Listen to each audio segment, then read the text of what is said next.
This is the American Nightmare, Cody Rhodes, and you are listening to the Wrestling POV podcast.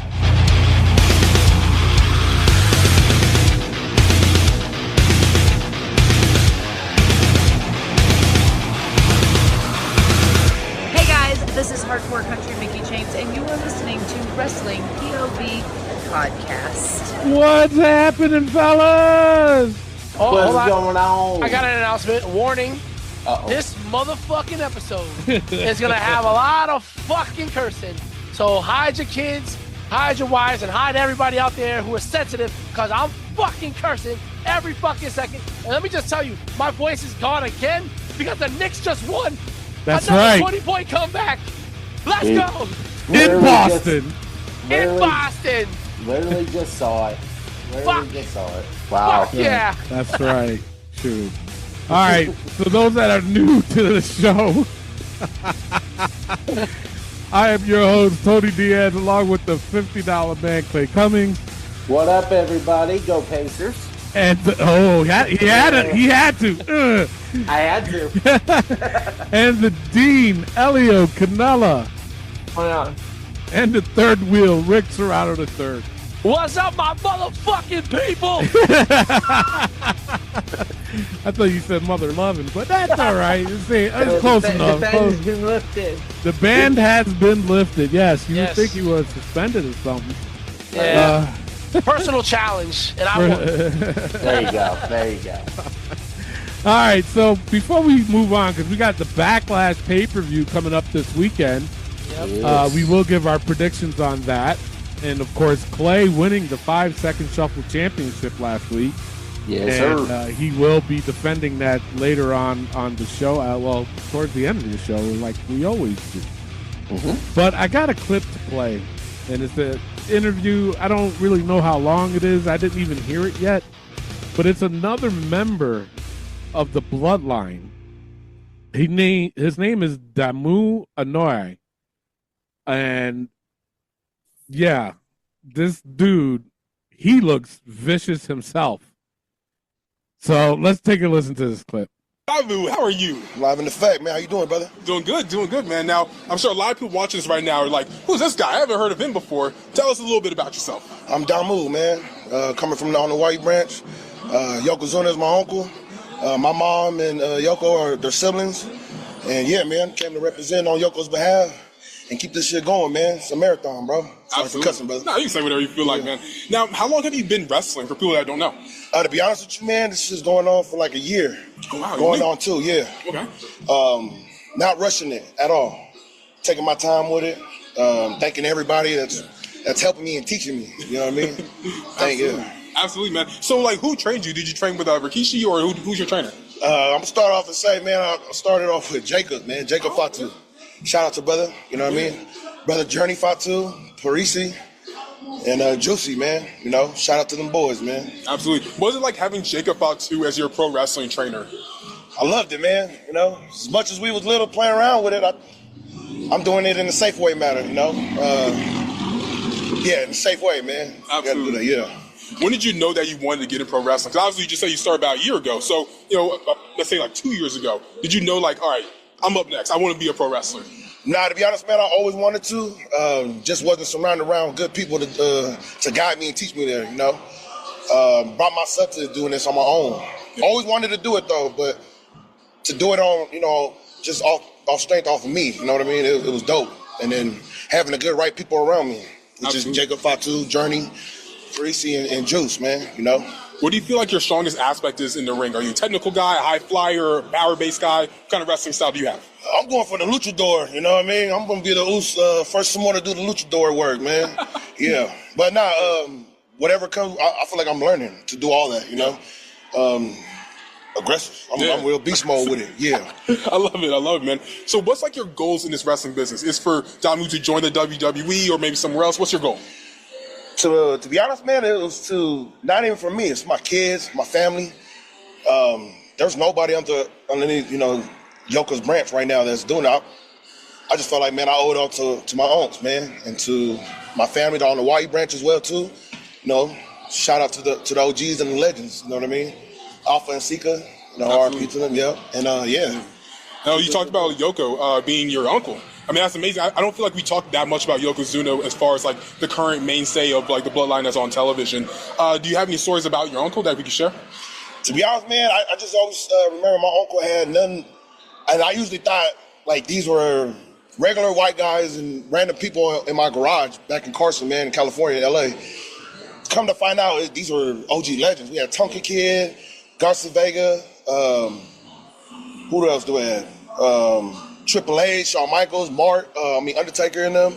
To seeing them on TV, I would be like, what the hell? Like, all right, that kept going a little bit. It's a pretty long one. But what do you guys think? Another Anoa'i family member trying to get into the whole bloodline thing.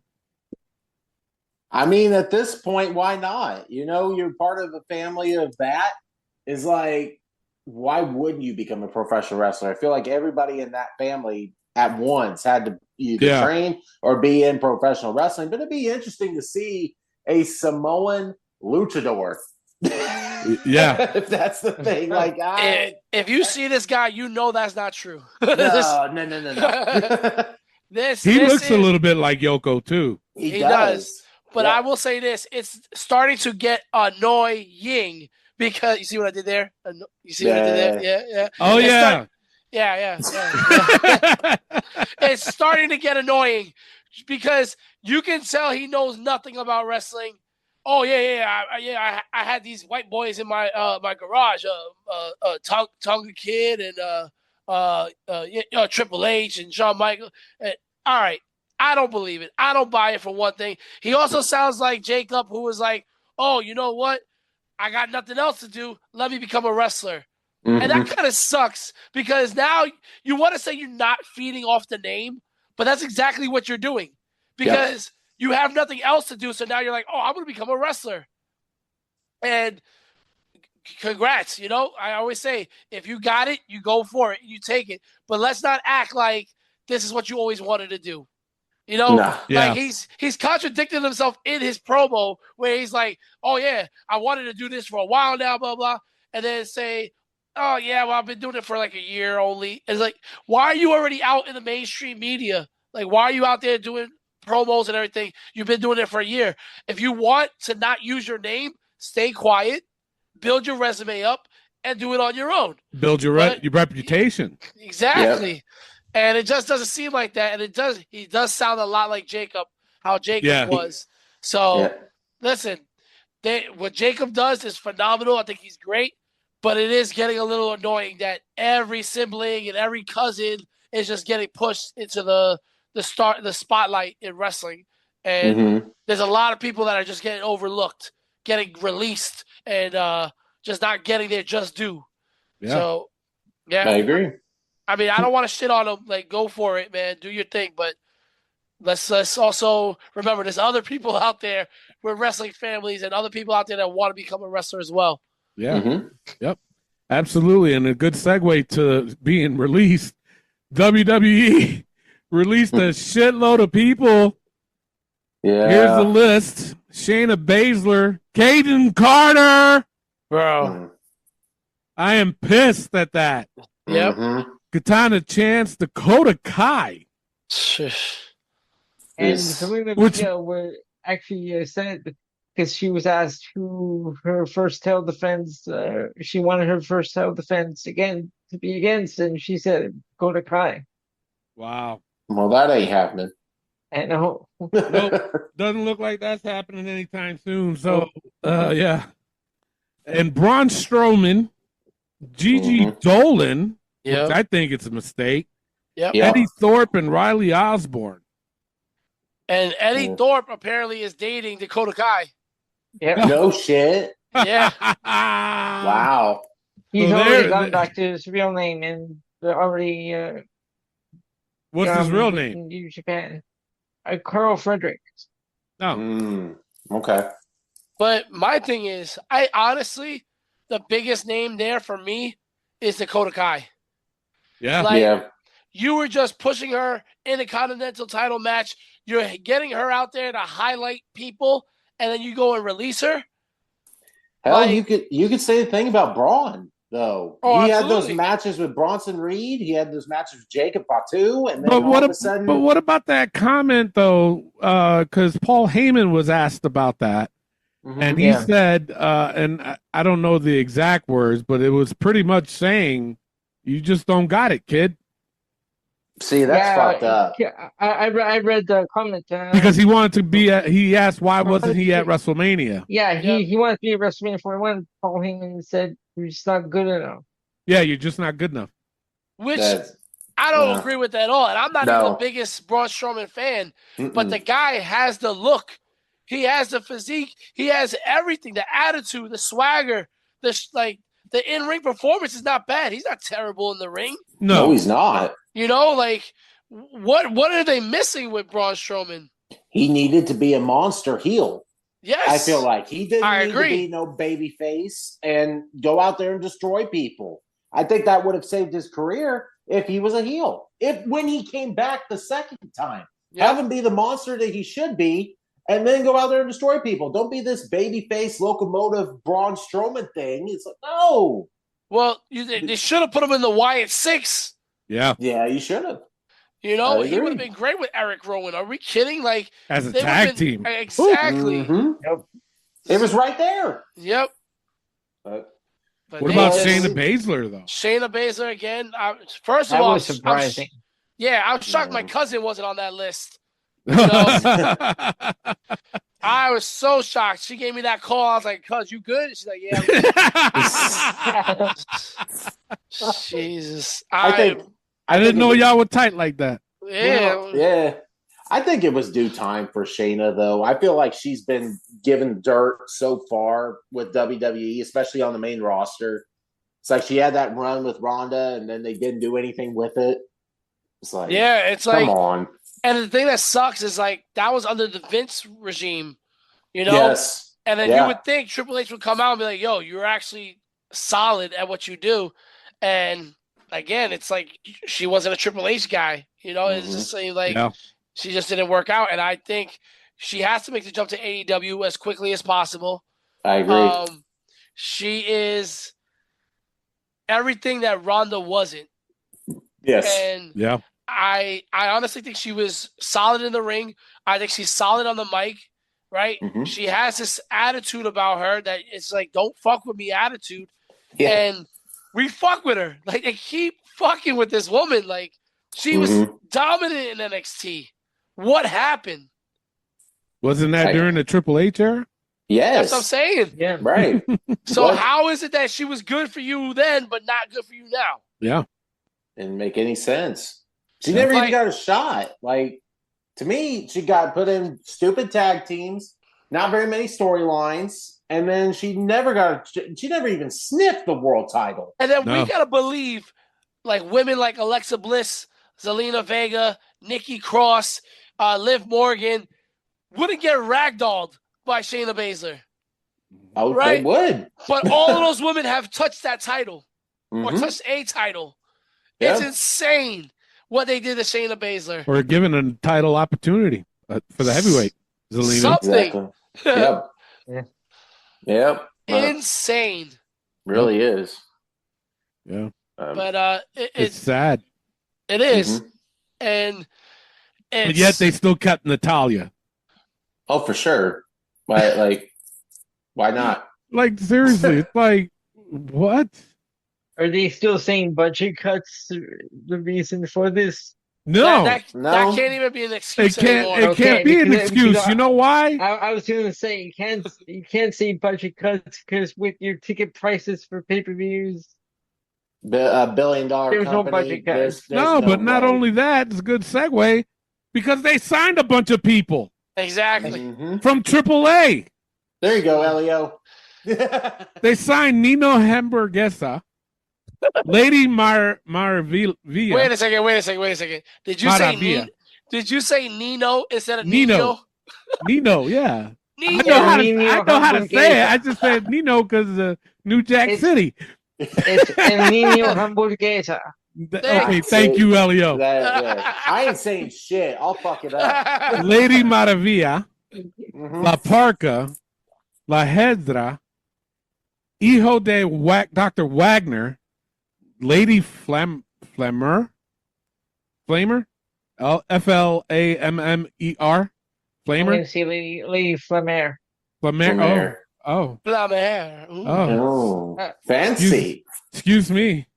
Hijo del Vikingo, Yes, sir. Yep. There you go. which is a good signing in my opinion. A great signing. Absolutely. And this last one Oof. I thought was interesting as shit.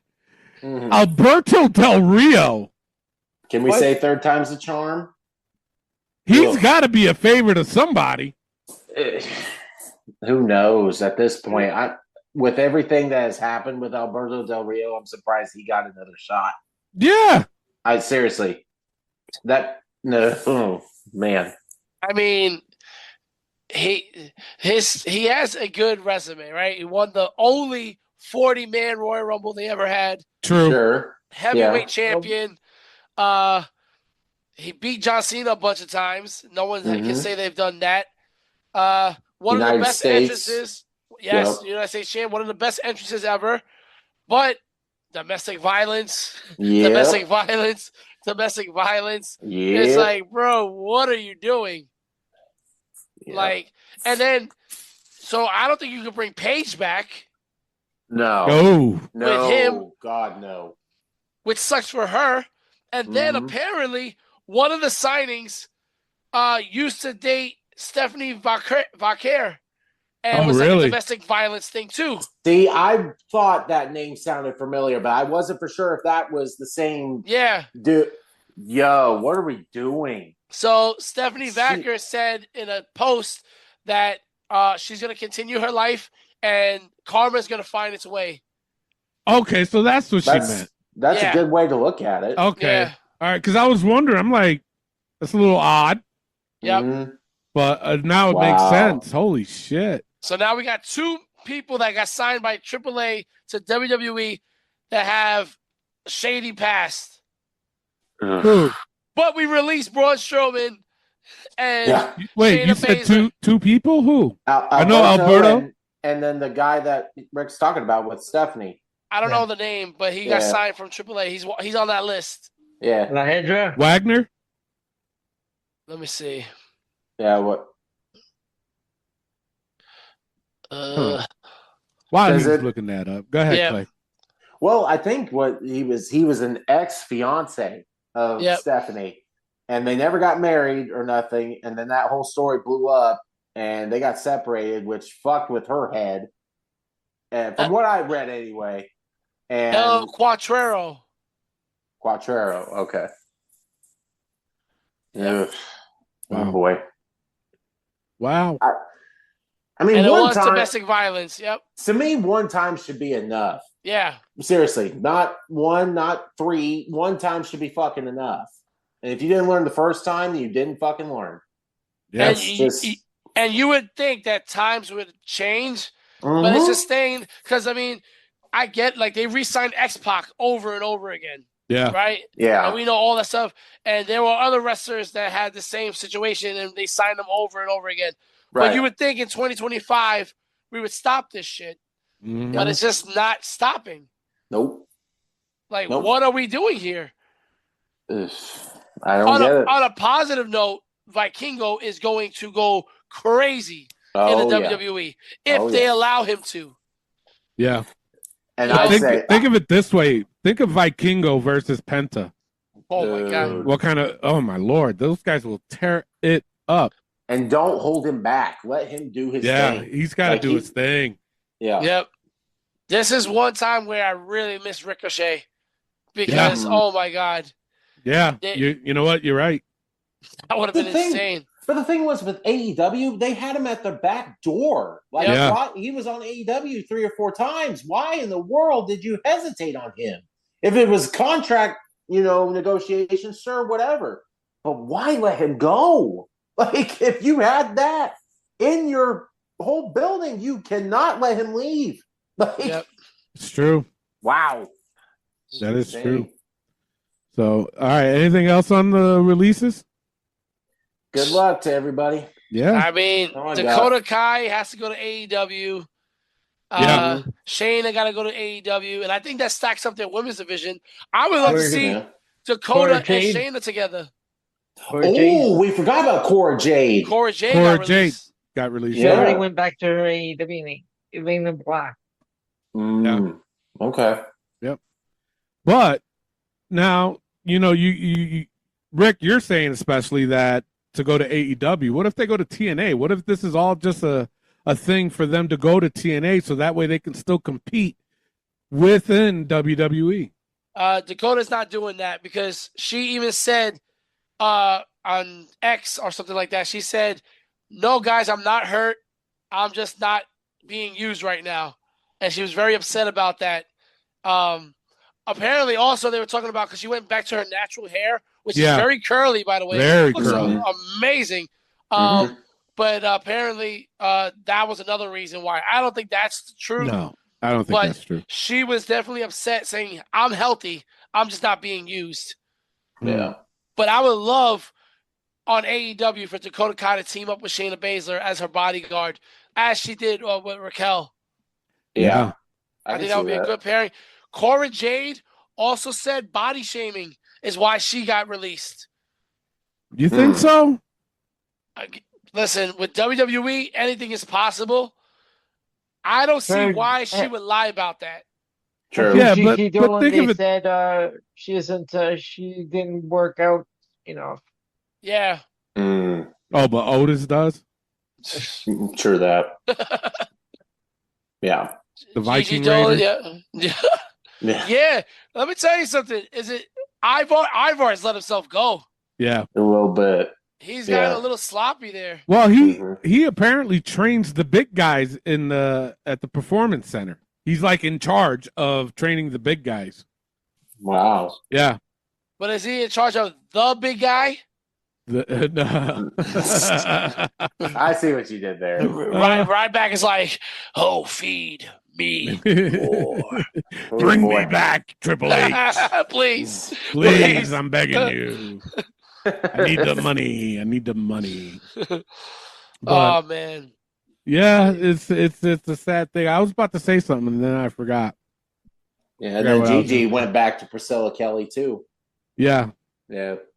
So I could see a bunch of the NXT people showing up on TNA though. Like I can't see Dakota or Shayna or people that have been on the main roster. Yeah. But I can see those NXT people finding their way in TNA. Under maybe a different name. Like how Elias is now Elijah. Bro. Like, that sort of thing. I am not a fan of that at all. No, I'm not either. I think Elias was too, high in WWE to go to TNA and be, "Oh, hey, I'm Elijah now, guys." Yeah. It should have been just Ezekiel. There you go. At that point, come on. Anyway. Yeah. It's exciting though. Honestly, I'm looking at these releases. I'm actually excited. I can see Braun in AEW. I could too.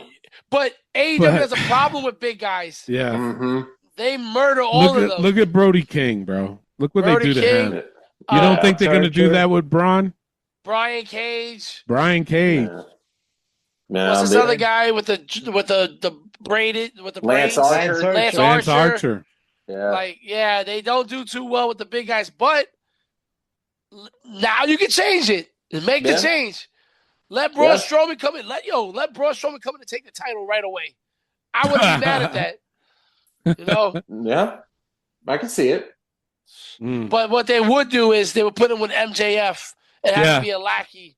That worked so great with Wardlow, didn't it? And Big Bill. Bill, yeah.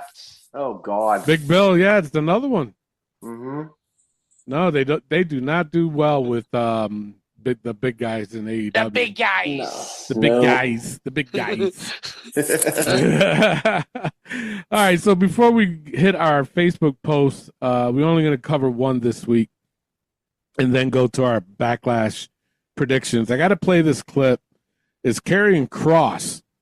And I'm telling you right now, you got to respect his honesty. And let me tell you something. I've been noticing he's been getting a pop lately. Every time he's on camera, Fans go crazy.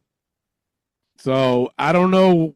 Whatever he's doing well. But take a listen to this clip. Just take a listen to what he says. When you got released and you were back on the Indies, was the goal to just get back into WWE? No. Some days, sometimes, no, whatever, I'll tell you the truth. Sometimes I had good days, and sometimes I had bad days. I was like this all the time. Anyone would ever ask me if I was okay, I would say yes. I'm doing great. I was not doing great all the time. I didn't want sympathy. I didn't want people to worry. I knew no matter how things were going to land, I was going to be okay. I was going to be able to provide for myself, my family, my wife. I knew that. I believe in karma. I believe in like all things being energy, positive and negative. Align yourself with good karma. Align yourself with positive energy, and positive things happen. It's not magic. It's not going to happen immediately overnight. But I never let that belief leave me. And I gotta be careful how I say this, man. There's a story that's never been told. I'm not going to tell it today. I don't feel inclined to tell it because I don't want to stir up something unnecessarily, but I was in the right. And I just knew that if I proceeded forward and I went back to practice what I had perfected, which was being a professional wrestler for the people and being self-aware of myself, what I'm good at and what they want to see out of me. Once you know what this is, you can just go back out there and you can get them. You can get them. And I was happy being on the independents, and I became okay with not being in WWE. And my wife every day was telling me, they're going to call back. They're going to call back. And it was just something I didn't even really want to think about because we were developing a life outside of WWE and creating like a new foundation of how to support our lives and stuff. It was just something that I had kind of put in my rearview mirror. And that's the beautiful thing about coming up in the independents. It's like when you start on the indies, you don't get paid because no one's paying to see you. You got to go out there and you have to learn your craft, make everything clean, look smooth, believable in the ring. Then you learn how to get the crowd, which is essentially, in my opinion, is like more than anything, it's self-exploration.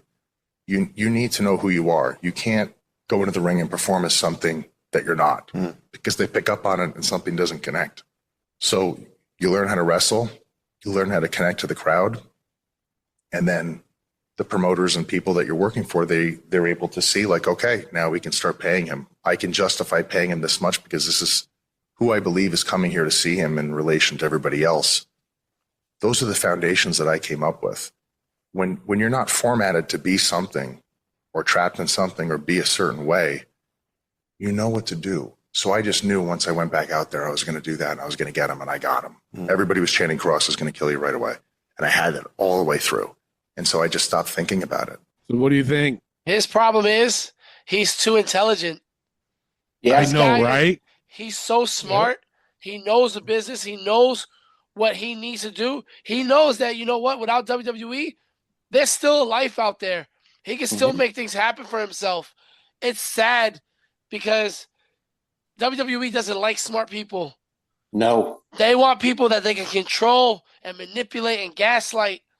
And with people like him, who gets this opportunity to speak out in the public forum, that's not good for WWE because they're like, damn, this guy is just, he's showing that we're not needed by him. And that's what's scary for WWE.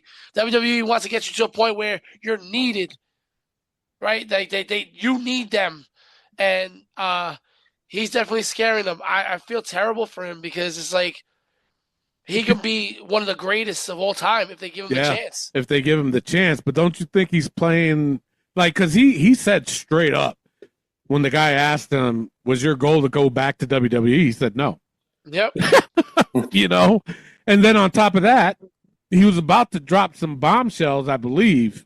But he was like, I might stay quiet or whatever he just said. Yep.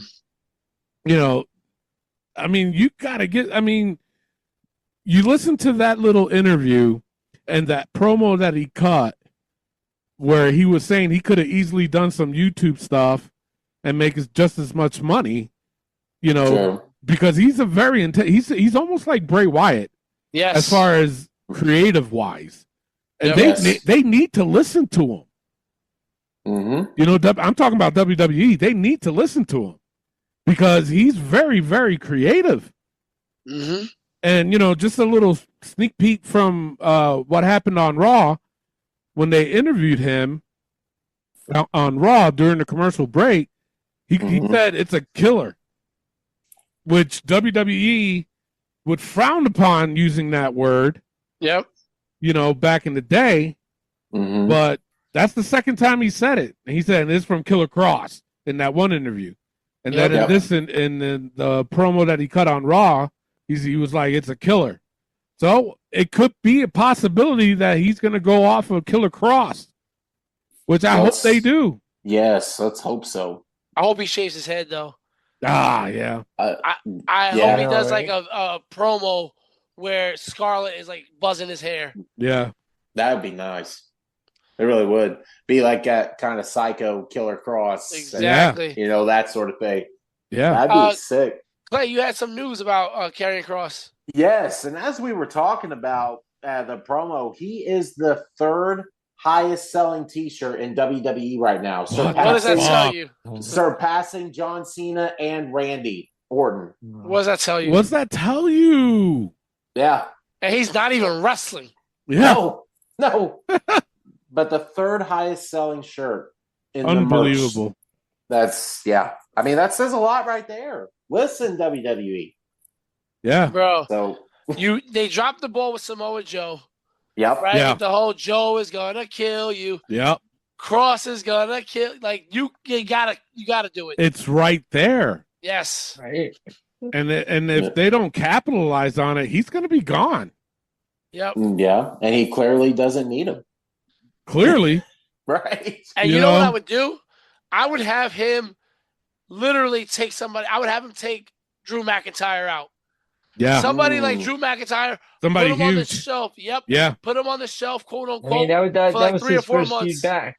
Right? Exactly. Yeah. So let him annihilate somebody like Drew McIntyre. Yeah. Where Drew gets no offense. Show some color, some blood in that match. Where he just destroys him. And I think that's a selling point right there. Yeah. And you know what the thing of it is? What's crazy is that people in WWE listen to the show.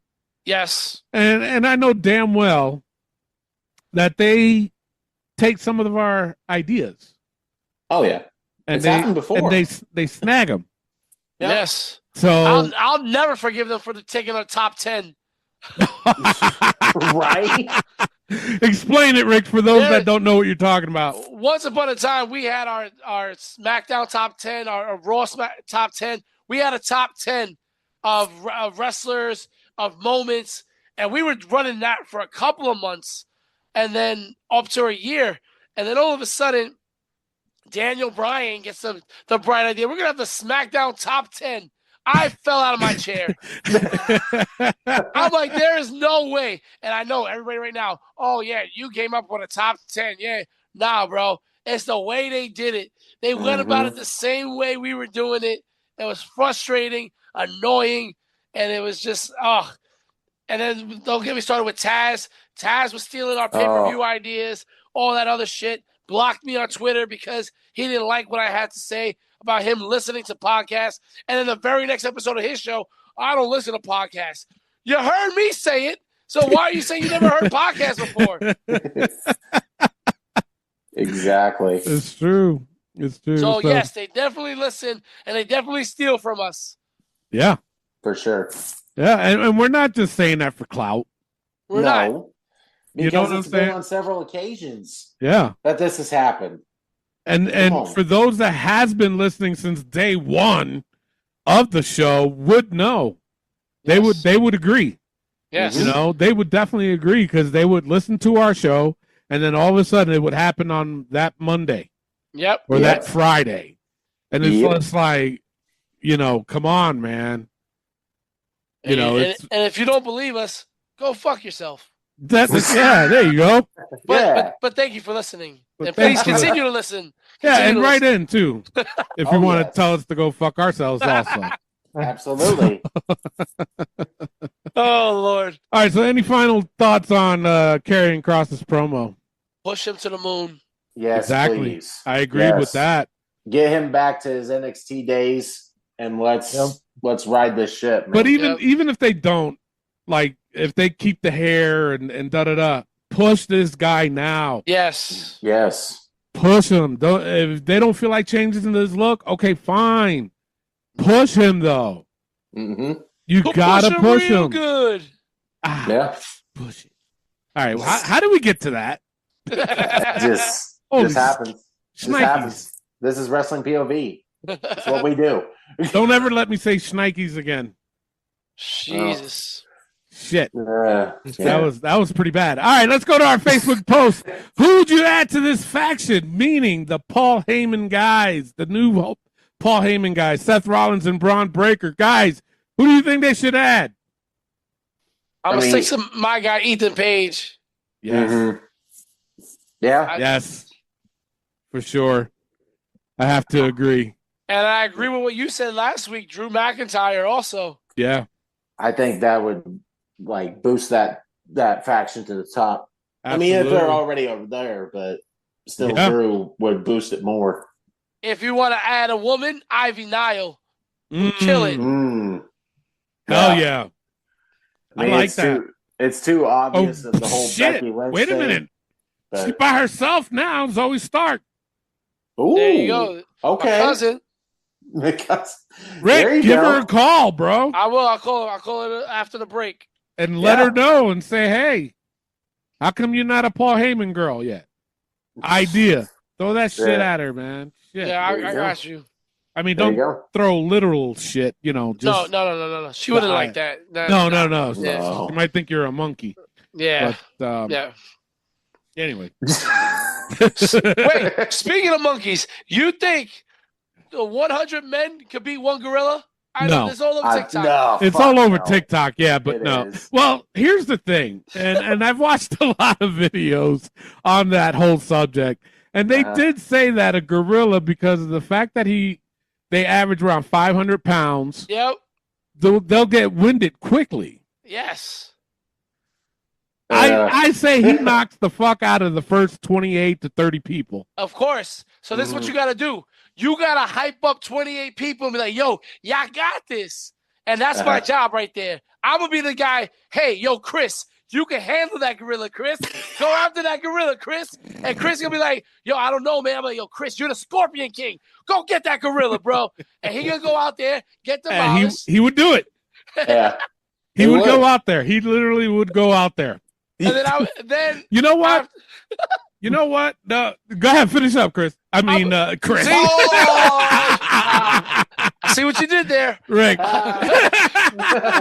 What I would do is after Chris gets destroyed and a couple of other people get destroyed, then I send Elio out there to finish the job. Oh, there you go. There you go. You know what? Just for shits and giggles, we really should do this as a post. Yes. But say, what 5 wrestlers would beat a gorilla? Facts. Yes. Oh, I love it. Yes. Who would your 5 wrestlers be? Mine, honestly, I would pick Braun Breaker. Yep. The Undertaker. Okay. Steve Austin. Brock Lesnar. And I'm going to have to go with a big man, Andre the Giant. I was going to say Andre. I'm going to say I don't need 5 men. Haku. You know what? There's the answer right there. Yeah. Fuck what I just said. There's the answer right there. I only need 1. Haku. That's it. That is it. That is it. Holy shit. Wow. Yeah. Break it down like that. Mm-hmm. Yeah, Haku will beat the fuck out of a gorilla. And you know what? Haku would be the one to be like, yes, let me take him. And he'd bite his nose off. Exactly. And bite the gorilla's nose off. By the way, I am going to play a clip of a Haku story next week. Yes, I'll sir. Do it. I'll do it next week. All right. So, all right. So, Clay, who would you add to this faction? Well, I didn't want to say like the obvious choice here would probably be Becky Lynch. The way it's going, her, winning. Say she wins the Intercontinental title from Lyra, then I'm a Paul Heyman girl. Or the fact that this could happen where Paul Heyman would help her win the Intercontinental title at Backlash. We'll just see from there. But if it was a guy, I do like the Ethan Page. I do too. Look like that. But if you wanted to have like kind of a talker, and we said the same thing kind of last week, I like the idea of Ricky Saints. Yeah. Yes. Going on to the main roster and being with this group. Yep. They don't need the muscle because they got Braun. They don't need the guy because you got Seth Rollins. So somebody like a talker, per se, to stand in the back, and I'd say Ricky Saints would fit that mold well. And I like that because in AEW, Ricky Starks was with Taz. Right? So they got that connection, that ECW connection already. So I wouldn't hate that. That's actually pretty good. Mm-hmm. Yeah. All right, Elio, what would your pick be? So and it could be more than one. So I'm going to go, first of all, I'm going to go Becky Lynch. I'm going to take Austin Theory, but there's also one that I don't know if it's still a rumor or if it's going to happen anytime soon. But if he shows up, Jeff Cobb. Yes. Oh, shit, that's right. Jeff Cobb. That's right. Yeah. Jeff Cobb apparently signed with WWE, but I haven't seen anything confirmed yet. Yep. That's a good pick, though. But that is a good pick. Jeff Cobb, are you kidding me? Oh, man. That's beyond muscle there. It's a lot of man meat. That's a lot of man meat. Yeah. It is. Yeah.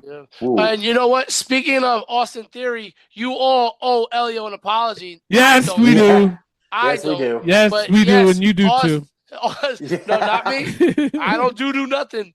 do nothing. But Elio was absolutely 100% right, and we bullied him to admit that he was wrong, and we were wrong. Yep. Elio, I wholeheartedly apologize because, yes, Austin Theory was a part of the Monday Night Messiah group with Seth freaking Rollins.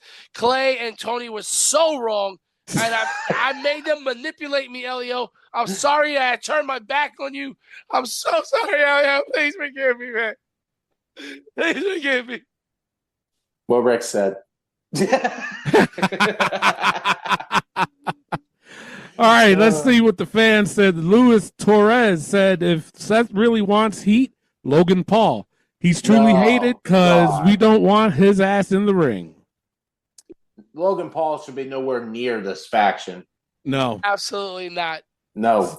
So Eddie Barros responded to Lewis and said, nah, I'm not feeling Logan at all. Now, here's an interesting one. Manuel Varela said Kross with Scarlett.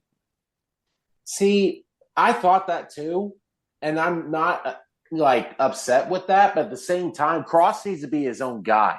He got to be the centerpiece. Okay. He does. They tried that with the Final Testament. They had something going there, and then I don't know the reasoning to get rid of that, faction, but Kross needs to be his own person at this point. Yeah. To get him to the moon, he's got to be with him and Scarlett. That's it. So Kross has to be like a Jake the Snake. Yes. Like a loner. Yes. Who does? Karrion Kross. Oh. He got to be like a Jake the Snake, just a loner. Nobody trusts him, all that kind of stuff, where he just does his own thing. And you know what? He does sound a lot like Jake the Snake when he's doing his promos, right? So I like it a lot, but he cannot be with Seth Rollins. Are you kidding me? Seth Rollins will make sure that he buries this guy. Absolutely. There's no way. Yeah. Josh Sanders said Austin Theory. And then Robert Pankhurst responded to him and said he's about to turn babyface soon. I reckon it should be either Bronson Reed or Grayson Waller. Oh, Bronson Reed, yeah. I can see Bronson. I can see Bronson Reed for sure. Yeah, but didn't he attack Seth? Yeah. Well, with the tsunamis over and over again. Yeah. But even still, we've seen worse, I guess. Yeah, I mean, well, when it comes to Seth, I feel like Seth doesn't forgive so easily. No. Yeah. So Josh Sanders responded to Robert and said, "Hey, I like that Bronson Reed pick. Austin Theory can be a heel and babyface. I loved heel Orton in Evolution." Robert Pankhurst responded back and says, okay, you can't have both playing a heel and a babyface. It's got to be one way or another, and Randy isn't turning heel anytime soon. He's facing heel Cena at Backlash. Jay King said Randy Orton. Dave Malone said the man, meaning Becky Lynch. Russell Thomas Zimmerman Jr. said Karrion Kross. Robert Pankhurst had his own response, and he said Braun Strowman or Bronson Reed would be another good one. Eddie Barrows responded to Robert and said they have a breaker already. Those other guys are not needed. Edward Abernathy responded to Robert and said Braun Strowman was future endeavored yesterday.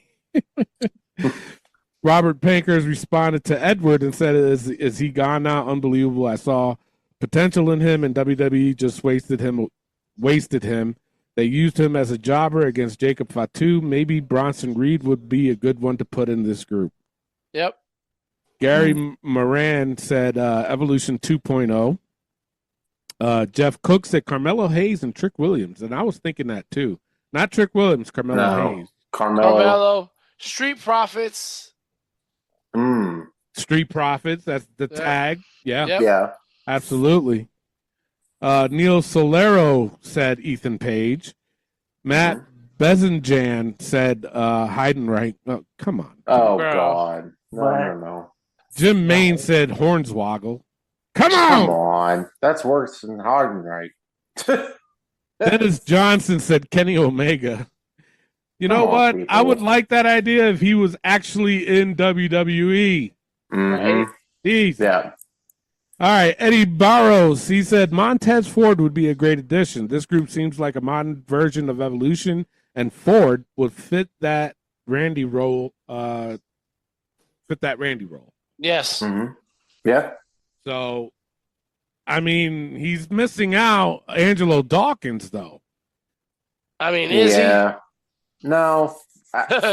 Honestly, he's not. No offense to Dawkins, but come on. Dawkins to me. Dawkins has been improving lately, though, in my opinion. He has, but I think he's stuck as a tag, man.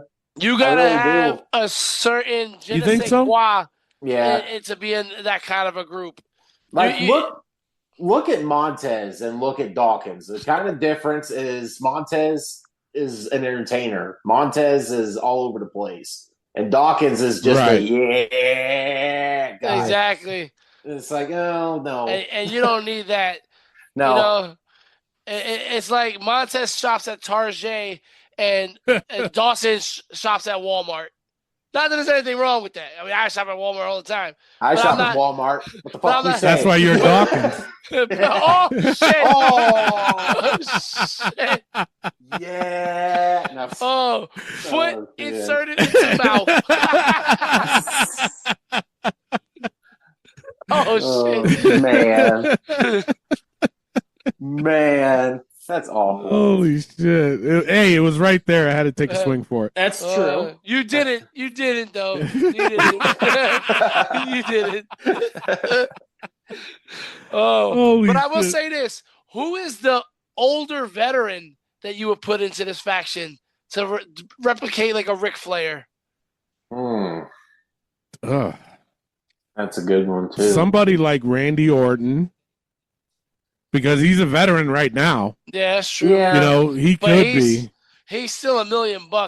Yeah. He is. And that's the thing. He's still $1 million. Yeah. Jesus, who do we have? We have no. That's the thing. WWE said, nah, go to AEW. All you old guys. Yeah. Yeah. Go to, You know what? If Edge. That's what I was gonna say.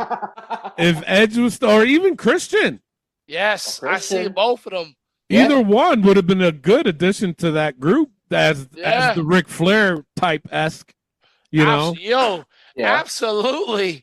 Yo, that would be amazing. Now we're cooking. Yeah. Yep.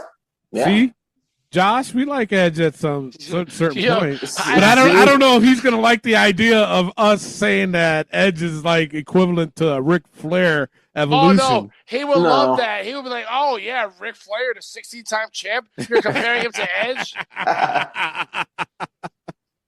But no, I think Edge would or do maybe great Bret Hart.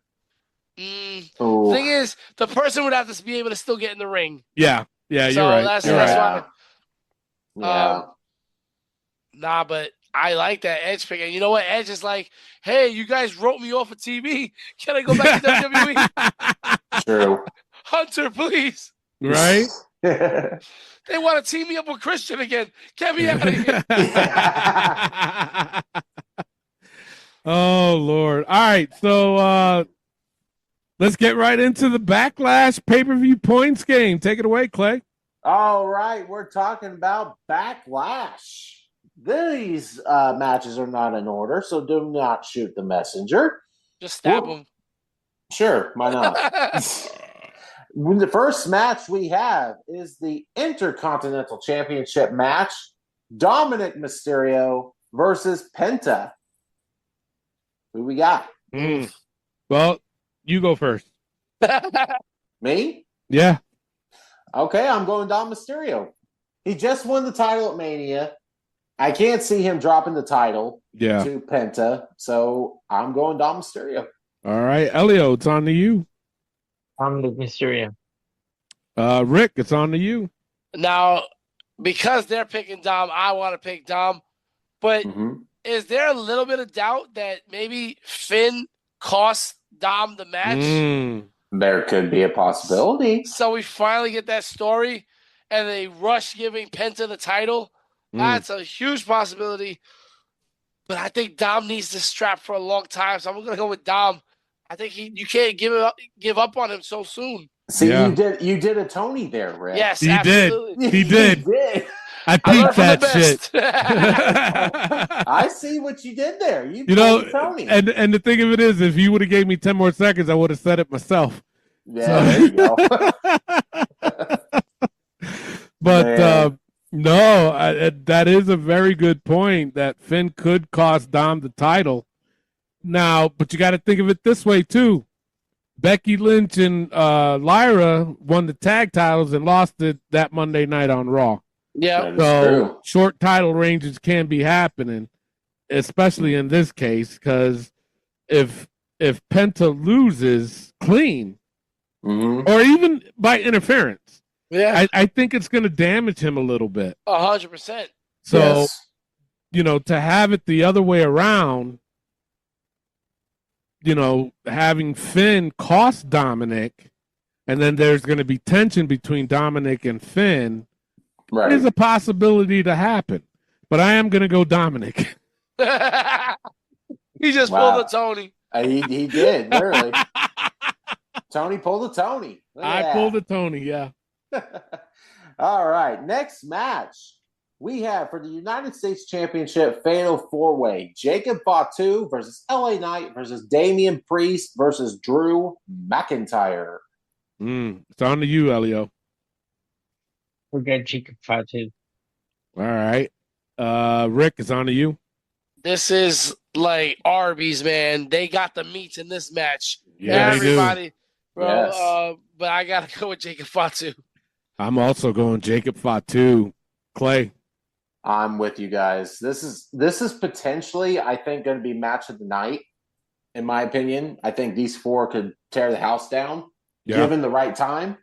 But I'm still going Jacob Fatu. Is LA Knight starting to slip, though? A little bit. Right? I've felt that way for a while. Yeah, just because, the crowd itself, it just doesn't feel like they are as into LA Knight as they used to. I think we were supposed to do a poll on this a while back. What? Oh, were we? Because I had mentioned I had an idea for is LA Knight's character getting stale. Oh. All right, Gotcha. let's do it up. Wait a second. Would LA Knight fit in with this whole Seth Rollins thing? Yes. I think he would too. Yes. Yeah. Because he can pull that arrogant and cockiness too. That he could. There we go. All right.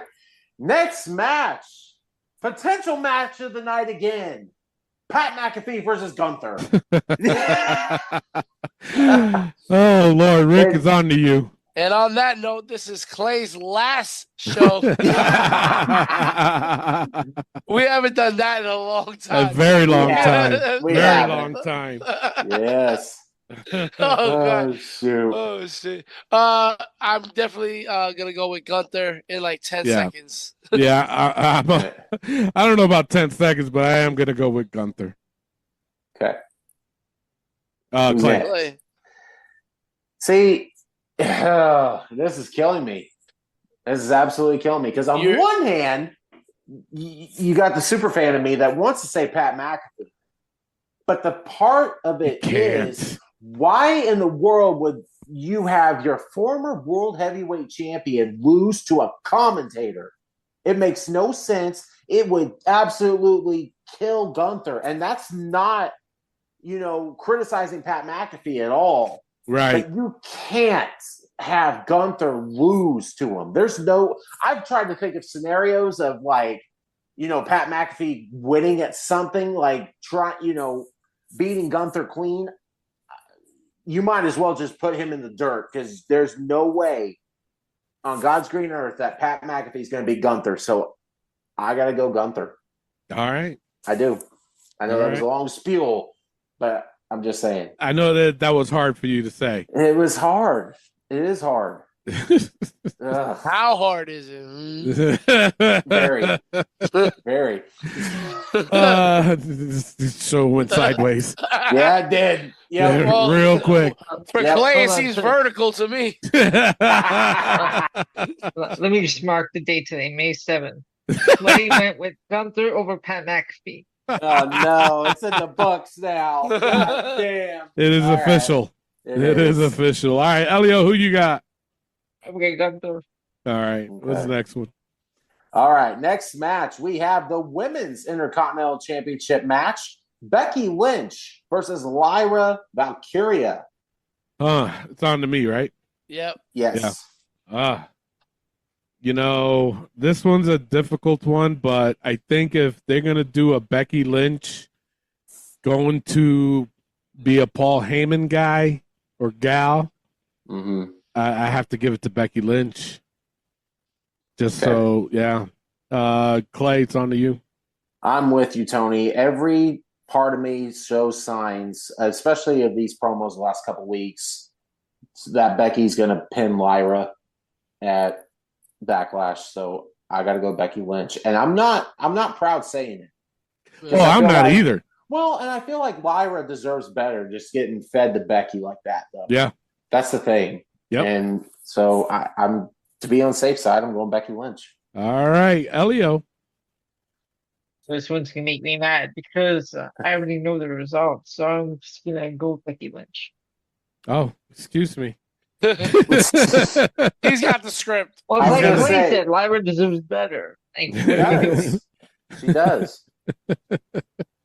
All right, Rick.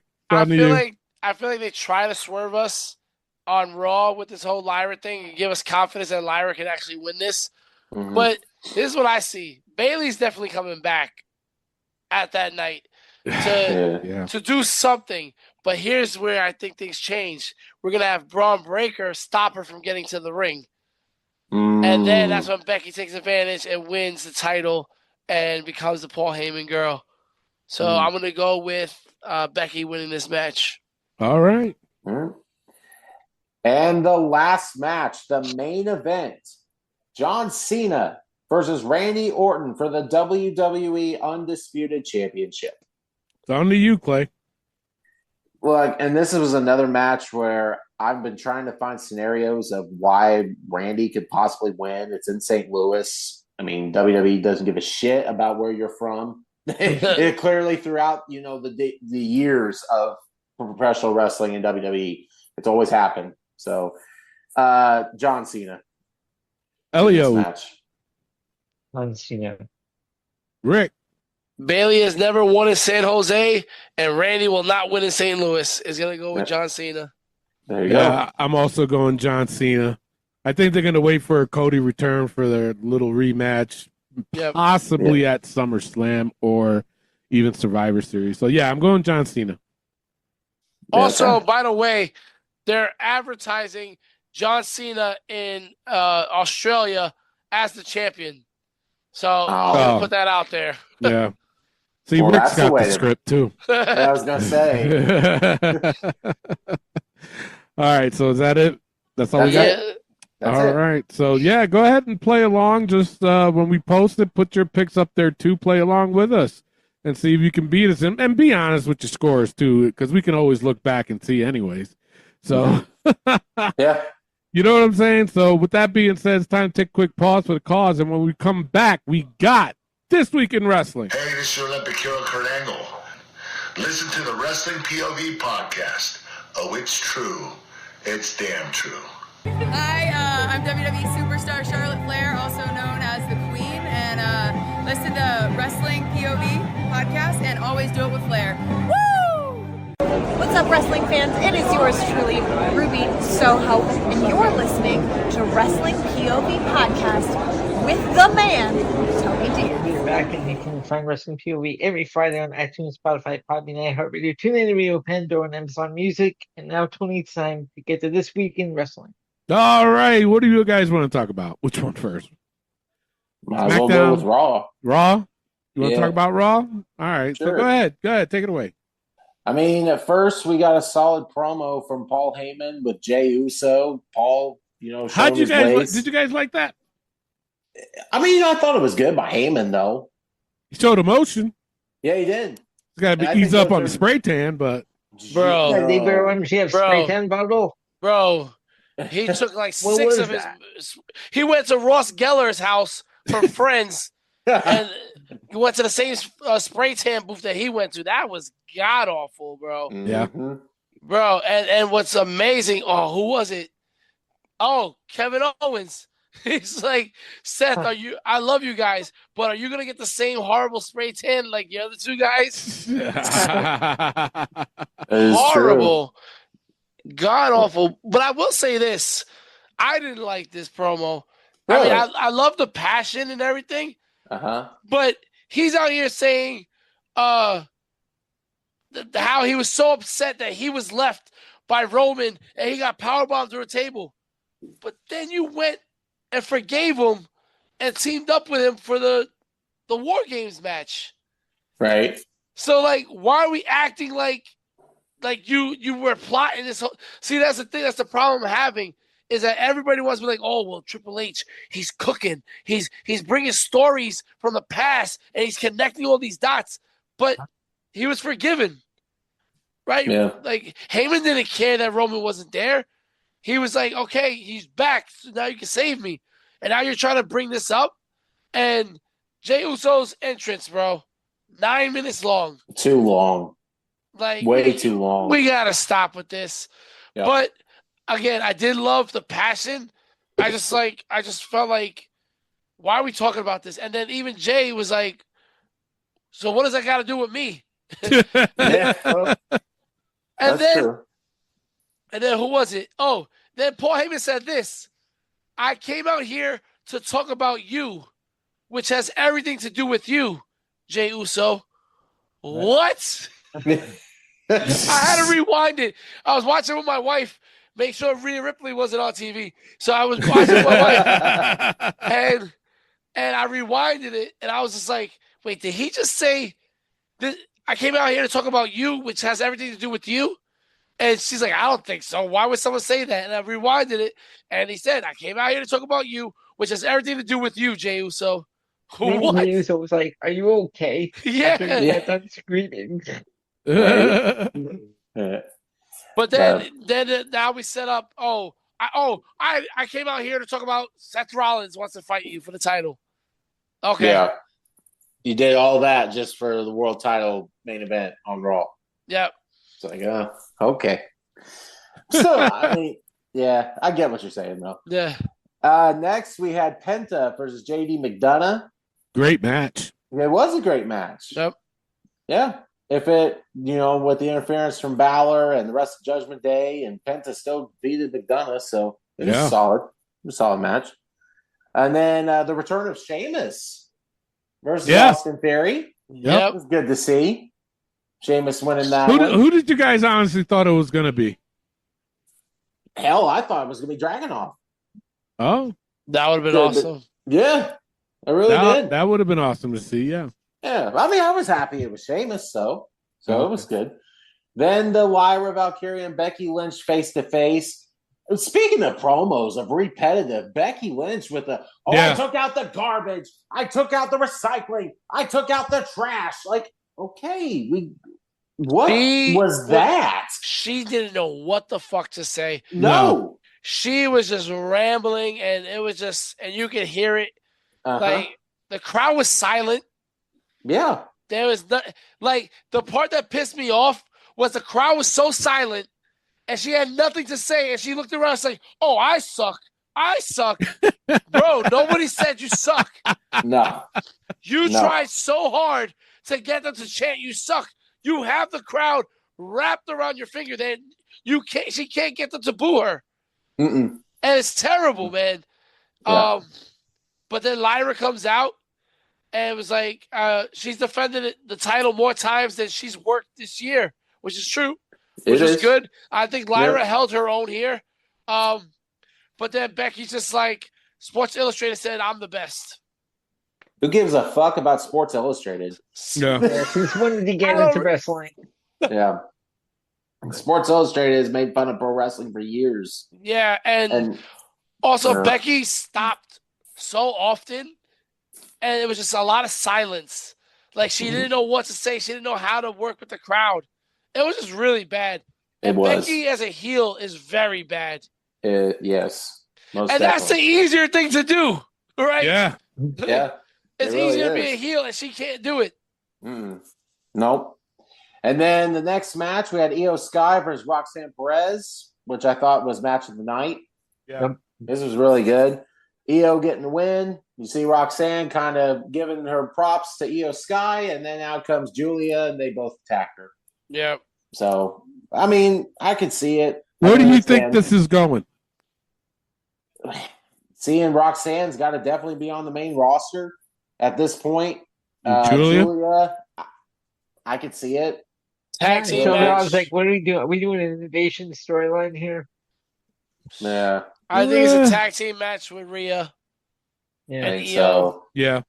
Yeah. There's Julia and Roxanne. Roseanne, yeah. Guess we'll see. Rosanna, Dana. Yeah.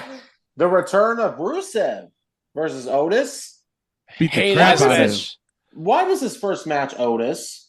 No offense to Otis, but why was that? I think mainly because of the simple fact that Otis is a big guy. Yeah. And they wanted to show how dominant Rusev can be. And how can you show how dominant he can be if Otis had so much offense? Yeah. Yes. Otis had way too much offense in this match. If you're trying to make me believe that Rusev is a monster. It was hard to believe. Yeah. And especially afterwards, Tozawa coming up at him. It's like, come on. Really? And I love Tozawa. Don't get me wrong, but you don't have him do that. Like, walk out of the ring and then come back and attack. Like, he should have just slapped the shit out of him right then and there. No need but to I will even say get back this. in the ring.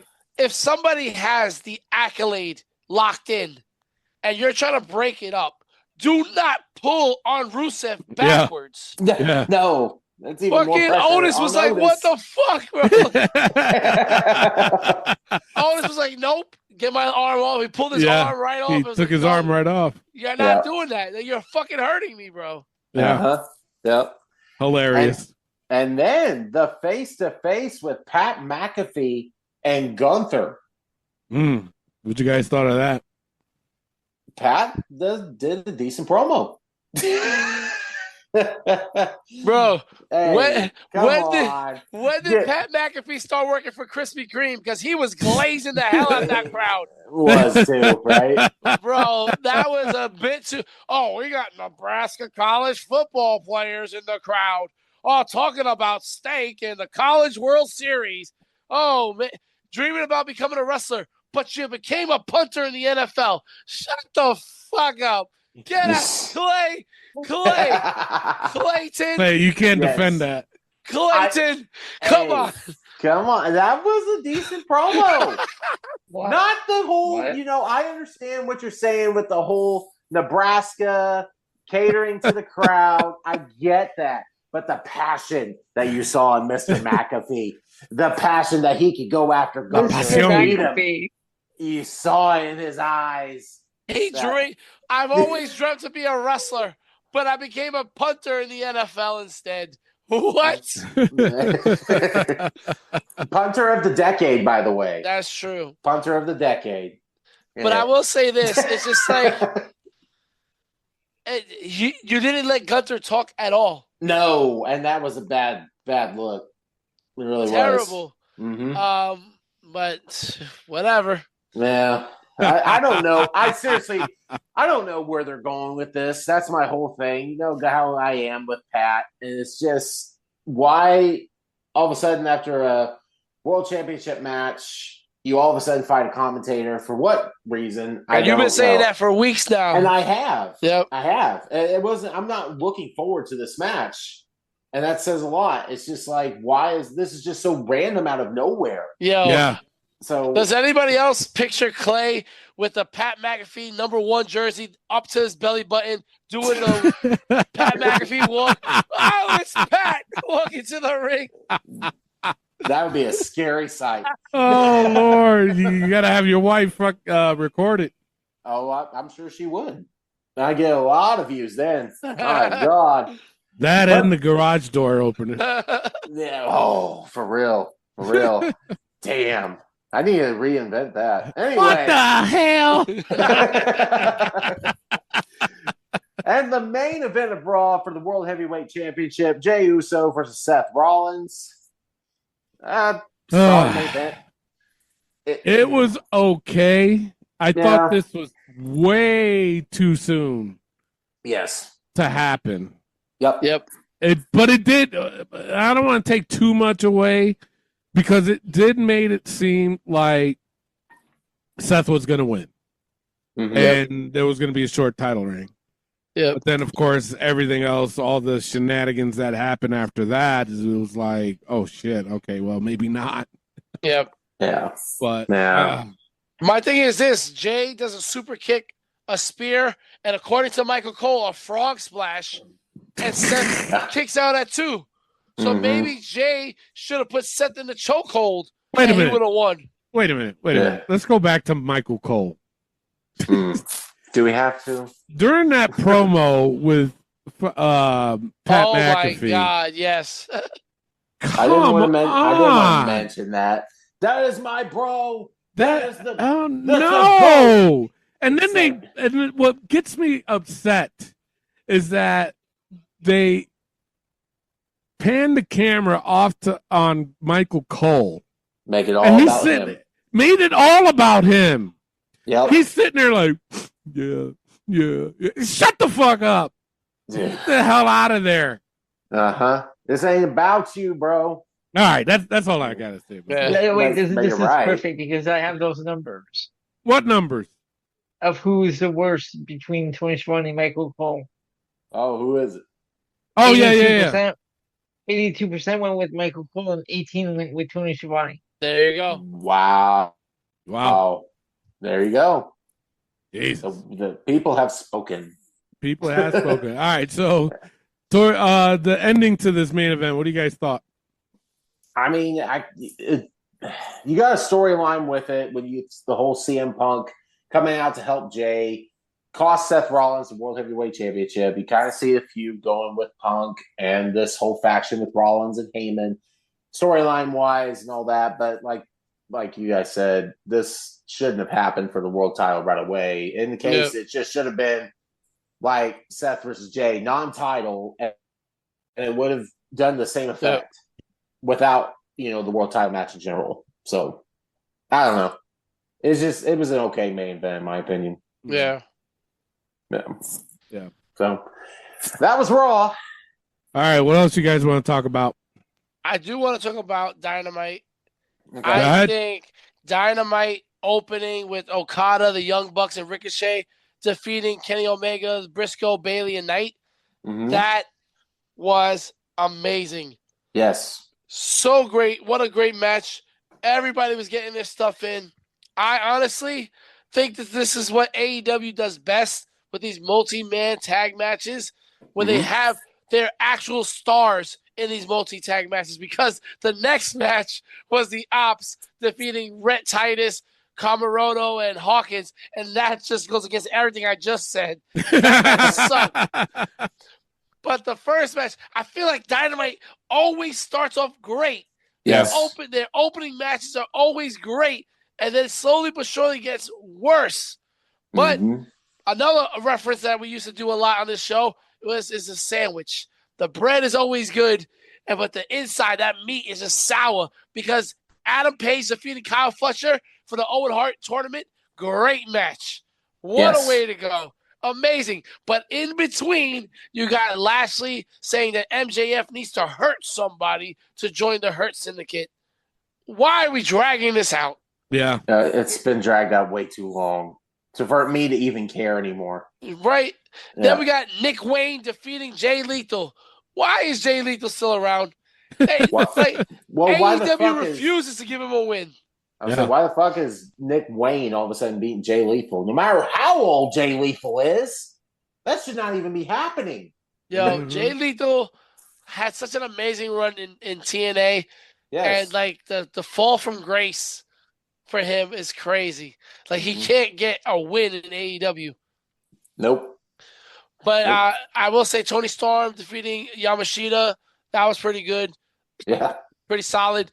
But that opening match, like we got that moment between Okada and Omega, and it's just like, all right, guys, we're on pace for something great. So I thought Dynamite was pretty good this week. I mean, the beginning, the ending, the middle was a little sour, but they put a good show together. Yeah. They did. Yep. Yeah. And I also watched Collision, by the way. Did you really? Throw this out there. I was like, yo, God bless your heart. Exactly. Because it was not good. A bunch of 1 minute matches. But there were two things that stuck out to me. Josh Alexander versus Brody King ended in a time limit draw. Now, very old school. I know. But I enjoyed it. I don't hate that. It reminds me of the old days when they used to have these moments. Ric Flair had a bunch of them, but he would go 60 minutes. This was a 15-minute time limit. So it wasn't terrible. But then we also had FTR defeating Paragon, Strong, and O'Reilly in a 2 out of 3 falls match. Again, old school. Love that. I think it was a great match. I would like to see more of that. I think that's a good thing for Collision to throw in some old school kind of things. So overall, for me, this week, AEW was pretty solid. Yeah. And I would like to see more of that, I got to see more of that. Yeah. All right, so what about SmackDown? Anything you guys got on that? We had Aleister Black's debut match against The Miz. Yeah. Yep. So that was good to see him back in WWE. Yep. I'm trying to figure out who's the face and who's the heel. See, that's the other thing. Miz and Carmelo, the heels, right? Yeah. And now Carmelo steps up to him also after the match. So what are we doing here? I don't know. That's the other thing. But then you had Rey Fenix versus Santos Escobar. That was another good match. But what caught my eye in this whole thing was in the back when Santos was talking to the rest of Legado, and Andrade comes in and starts talking. Yeah. If we can get Andrade with Legado, just say he takes over with Santos' role, I think that would work perfect. I think that's where they're going with that. Yes. I think Andrade could make Legado del Fantasma better than Santos as the leader could. If they went that route. Now, I could see him going up to Humberto and being like, hey, you need to get away from these guys, yada, yada, yada, and then tag team there. But if you can get the 4 together, that's what I would like. Work. Yes. I would prefer the 4 of them being together.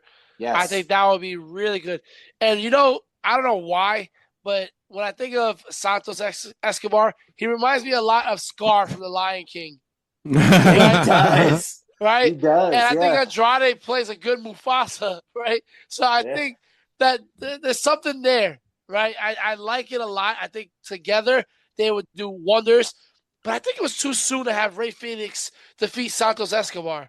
I think so too. Like that could have been on Backlash. Yeah, That could have been a match I would like to see. Mm-hmm. Yeah, but then also Tiffany and Jade defeating Nia and Naomi. Mm-hmm. Pretty good match. We have at the end, we have Tiffany and Jade struggling for the belt, and then Naomi stands tall with the title. That's interesting. I love this Naomi character, though. Yes, I do too. I think she's rejuvenated herself to be in this ultimate heel, like this creepy. She's killing it. Yeah, and you know what? I'll be honest. I did not think she was going to be able to pull it off. I didn't either. You know, I truly didn't either. Well, I did. I knew from the beginning that Naomi had this in her. You know, your cousin told you? Yeah, of course. I mean, I've been supportive of Naomi since day one. You know, even when she was a fucking dactyl. Proceed with caution. Exactly. Elliot's trying to call me out on my bullshit. He's like, "We got the tapes, Rick." It's all there. It's all there. I will say this: I love the way Nia reacts to Naomi. Yeah, because Nia's just like in a joking way, like, "Girl, who are you talking to? What do you mean?" Like, excuse me. Like, I just like Nia. She is good with those punchlines. She is good at this. She like, it's like it takes a certain person to be able to be funny and just get these lines here and there to get people to laugh. You know, I may know a thing or two about that. You know, I don't know. People tell me all the time, Rick, you're pretty funny, and I love the show because you get those zingers here and there. But I don't know. This awkward silence, but go ahead. Listen, man, it is what it is. You know, it is what it is. Speaking of it is what it is, Fraxium defeating Pretty Deadly. What in Botchamania was that? Yeah. What happened to Pretty Deadly? Like they're pretty awful. They're pretty awful. Yeah, man. I mean, I get having the up and comers from NXT come in and win, but still, like a team to get like Pretty Deadly. Well, they weren't even included in the ladder match. No, and they were part of that whole story from the beginning. Yeah, and then oh well. And I don't think they're pretty awful. I just think they're being treated pretty awful because it's bad right now what they're doing to them. But then the referee botches the count. He doesn't kick out in time because he got hit in the head and started bleeding. It was just all over the place. Oh yeah, it really was. Yep. And can someone explain to me why Solo is attacking Priest? See, I didn't like that at all. If he's not even involved in this whole story or whatever, why are you attacking Priest? Like, it made no sense whatsoever. Now, if you had Solo in the match, sure, it makes perfect sense. But if he's not even involved, then what's the point? Yeah, he's trying to protect the title because he's the reason Jacob's the champion. Jacob doesn't need protection, though. It's like he didn't have Solo help to win it. He's responsible for Jacob being champion. I don't know. I don't know. I didn't come up with the storyline. I'm just. Well, you're defending it, Elliot. What? You said you're defending it. Nothing? I'm just defending what He's flabbergasted again. I'm reporting what I see. There you go. He got fuckunkled. All right. So, anything on NXT? Yeah. What are they doing to Joe Hendry? Oh God, I don't see a problem with it. I bet you don't. No. Joe Hendry and your new tag team champions lose to Dark State. Yeah. I mean, hey, go back to TNA, bro. Damn. Speaking of going back to TNA, Elijah, go back to TNA. Yes. That character is so played. It is. It is bad. It is. Yeah. That's like, to me, that's like saying Nick Nemeth is not Dolph Ziggler in WWE. Yeah. That's just, you can't do that. Yep. Yeah. Come on. everybody know that's Elias. Yeah. Like, come Or on. Ezekiel. Or Ezekiel, right? But then I remember you guys said this like a month ago. We were talking about Miles Bourne. Now, I've never seen this guy, right? So, who in the fuck is this? Is Randy Orton's son? And you guys were like, no, he doesn't look like him. He looks like him. He does his moveset, and he does his mannerisms. This is who you push through? He's just got a really bad list, too. Have you ever heard him do promos? No. Oh, it's like really strong with like S. It's like really like it's like Daffy Duck, like Cody Rhodes, like Cody, or like Cody. Well, it's worse than Cody. Oof. It's bad. Like, I'm not trying to knock him or nothing, but bro, yeah, you are. No, that's exactly what you just said. Man, it really is. You're gonna get Sylvester the Cat to call in and be like, "Succotash." Exactly. Yeah.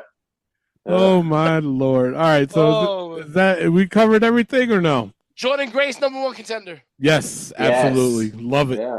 Yes. Yep. Rightfully so. And that means you're probably gonna get Stephanie Vaquer up in the main roster sooner rather than later. I think she definitely needs to be, though. Like, I get what she did, and I respect her for it, but she's just too good. Yep. To not be on the main roster. She really is. So get her up there. Yeah. Absolutely. Ooh. Get her with Paul Heyman and Seth.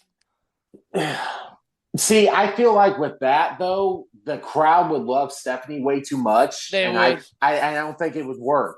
Well, Booker T would love her way too much. Booker, some of the things he has said on commentary is like, bro, chill. He is wild. Stephanie, yeah.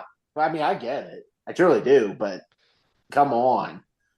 Every time she's on, it's like, Booker. Yeah. Every time she's on, he's on. Yeah, he's on something. Mm-hmm. Jeez. Man. And if you want to sponsor us, we'll sponsor you guys. You know what I'm saying? Yeah. We know there's a lot of men that listen to this, and we can help you out. That's true. Send us some pills, and we'll talk about it on the show. Blue Chew, where you at? Anyway. Hims, where you at? Hims, where you at? All right, so I think that's it. I think we covered everything.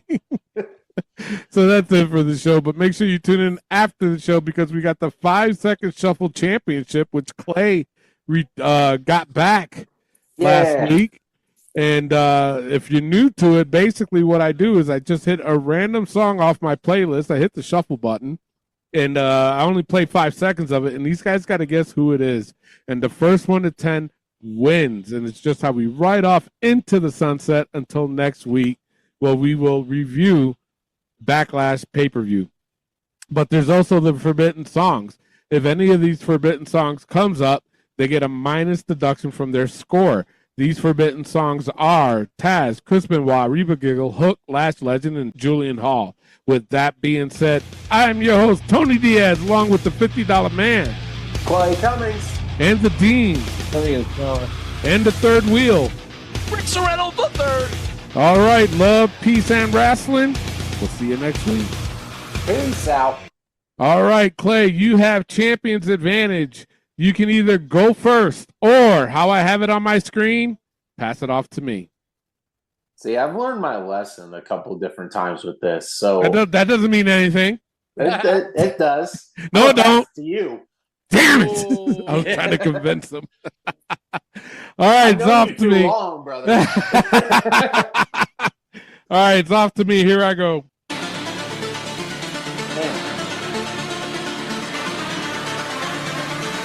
Fuck. I'm just going to take a fucking stab at it. Wesley? Rick? Dakota Kai. Elio? Wesley. You said that awful confident. Clay? Wesley. Oh, shit. It is Wesley. Oh, shit. Wow. Man. See what it is. I see what y'all doing here. All right. It's off to Rick. Rick, here's your first one.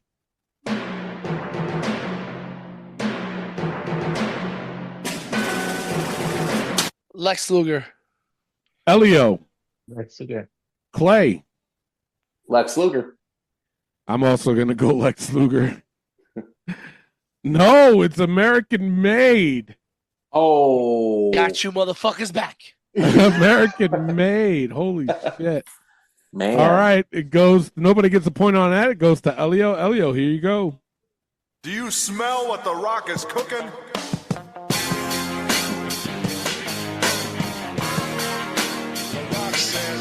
The Rock. Clay. The Rock. I'm also going The Rock. Rick. I'm going to say The Rock, and that he's appeared more on this show than he's appeared on wrestling lately. Yeah, you're not joking there. Ain't Man. that the truth? Yes. God. Jesus. See, I said, ain't that the truth? And Watch Our Truth song comes up sometime between now and then of the game. Speaking of our truth, gotta let the dreads go, bro. Yo, I saw that. Yeah. Holy shit, dude. You gotta let them go. You gotta let them go. It's time. Worse It than is. Booker T's, bro. It's oh shit. Mm-hmm. For It's real. time. It is time, bro. Let it go. Let it go. Let it go. Let it go. All right. So everybody gets a point on that. It goes to Clay. Clay, here's your first one.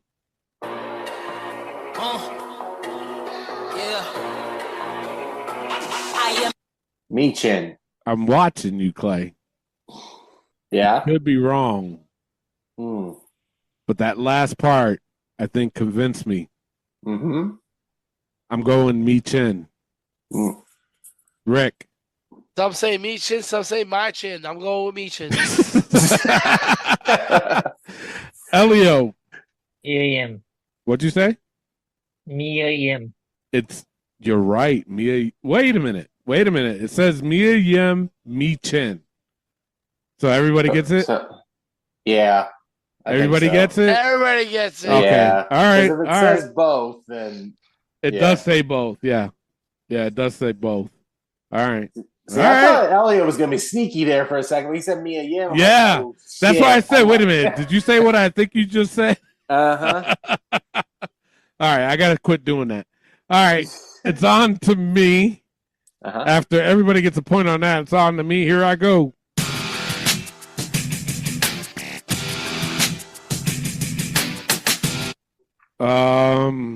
This is an old one. Mm-hmm. Tori Wilson. Rick. We'll go China. Elio. China. Clay. Tori Wilson. It is Tori Wilson.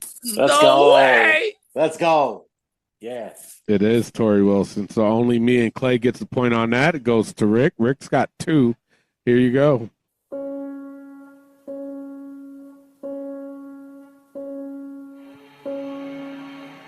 Bray Wyatt.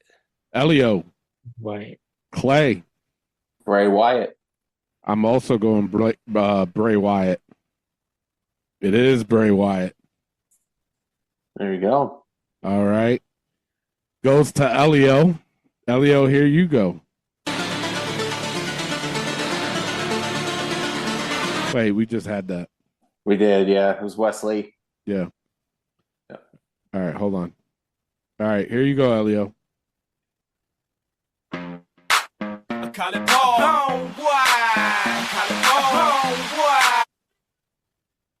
Jonathan Coachman. Clay.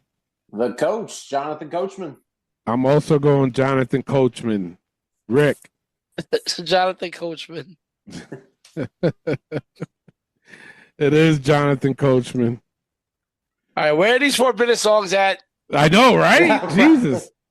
All right, so the updated scorecard is I got 6, Clay's got 6, Rick's got 4, Elio's got 5. 5?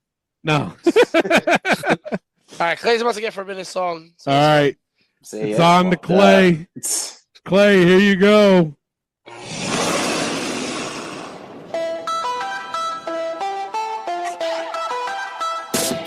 Nikita Lyons.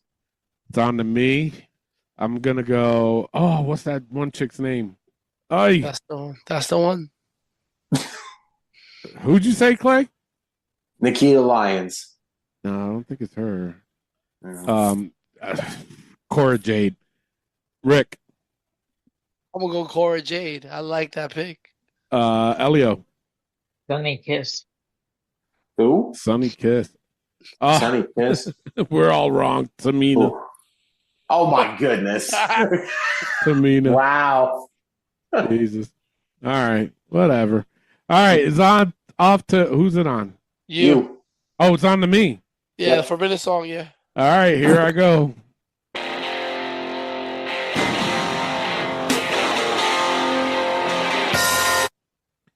I'm going Ken Shamrock.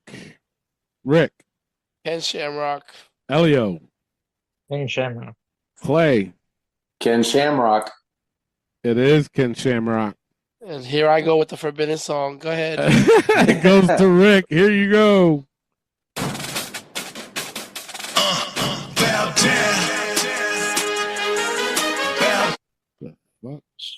I want to say this. I got a certain person in mind.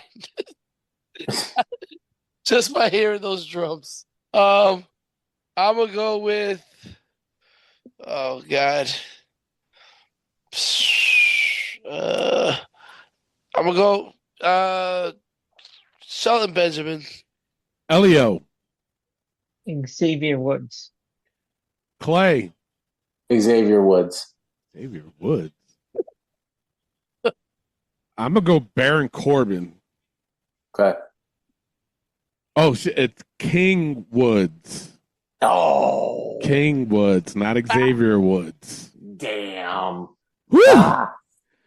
Woo! Man, all right. That was a close one. Nobody gets a point on that. It goes to Elio.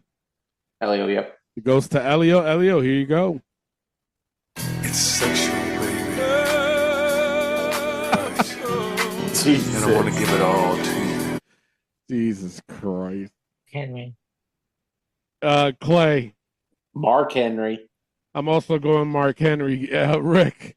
Sexual Chocolate, Mark Henry. It is Mark Henry. Oh, man. And not one forbidden song yet. What's going on? See, about to get why 3 do you in a do row. that? No. Three in a row? Yeah. No. It goes to Clay. All right, Clay, here you go. Ah! You fucker.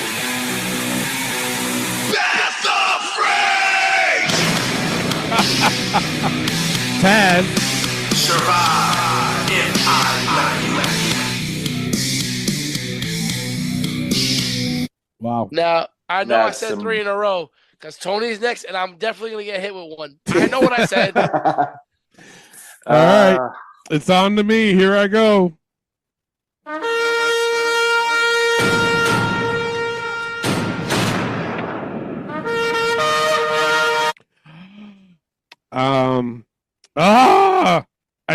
I know this one. I know this one. It's somebody. I hate this. Shit. Jay Lethal. Rick.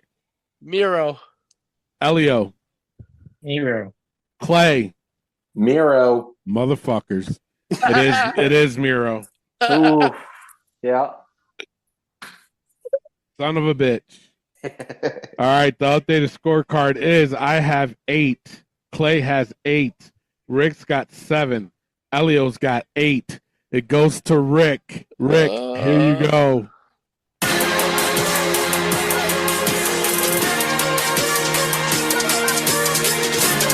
We'll go with Julia.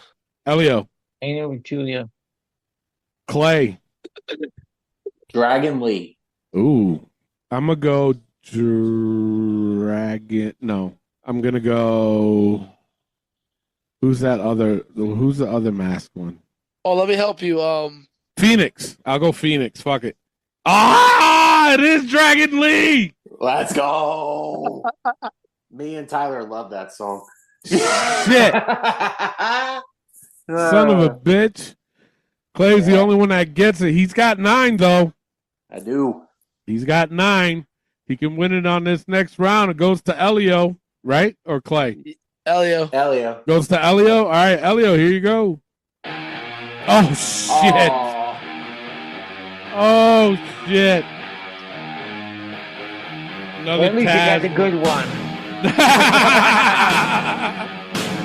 Now you just gotta get Clay, and we set. We back in this, baby. Everybody's back in it. Yep.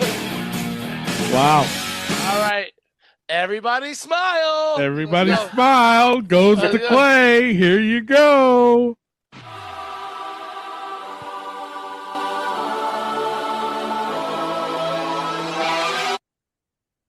Bailey. I'm also going Bailey. Rick. It could be Damage Control, but I'm gonna go with Bailey. That could be too. It could Go be. Damn, I didn't even think about that. You're right. Who you going with? You know what? I know it's not Damage Control, but just for shits and giggles, just in case, because normally when it's Damage Control, she says Damage Control. But that's after. Yeah. Sometimes you cut it. Not in the beginning. I'm gonna go Damage Control. Okay. Fuck it. Elio. Bailey. Ah, it is Bailey. Let's go. Yeah. It is Bailey. Can you just do me one? Can you just do me one favor? What? Can you just play what the next song would have been? What is it? Would have been a 4-minute song? Who would it have been on? You? You. Tony. Tony. Oh, it would have been on me? Yeah. All right, let's see. It No!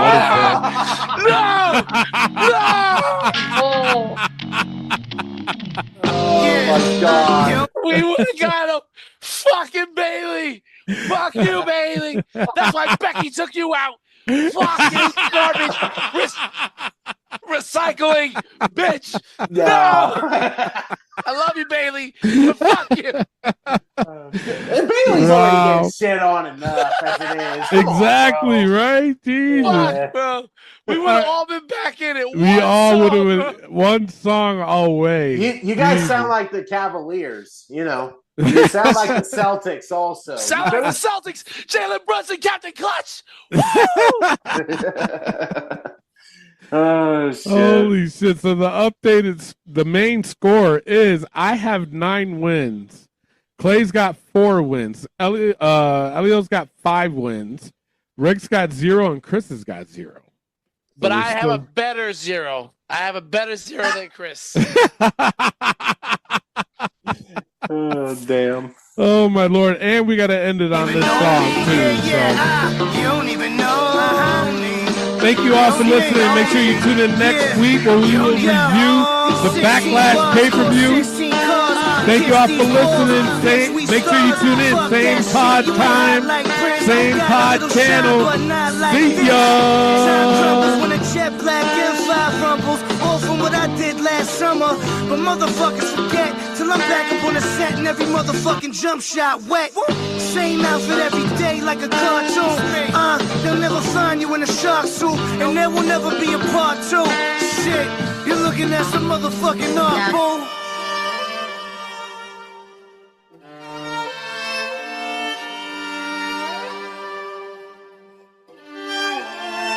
Two punch from the inhaler got me feeling like Lawrence Taylor. 2 kisses on the cheek from my tailor. I got the soul of an Amazon healer. Better be sure to put them cameras on. Turn dreams into real shit. Yeah, I might be sick. Sitting courtside, I'm likely lit. Draw blood, I'm already made. But little man will cut your face like wedding cake.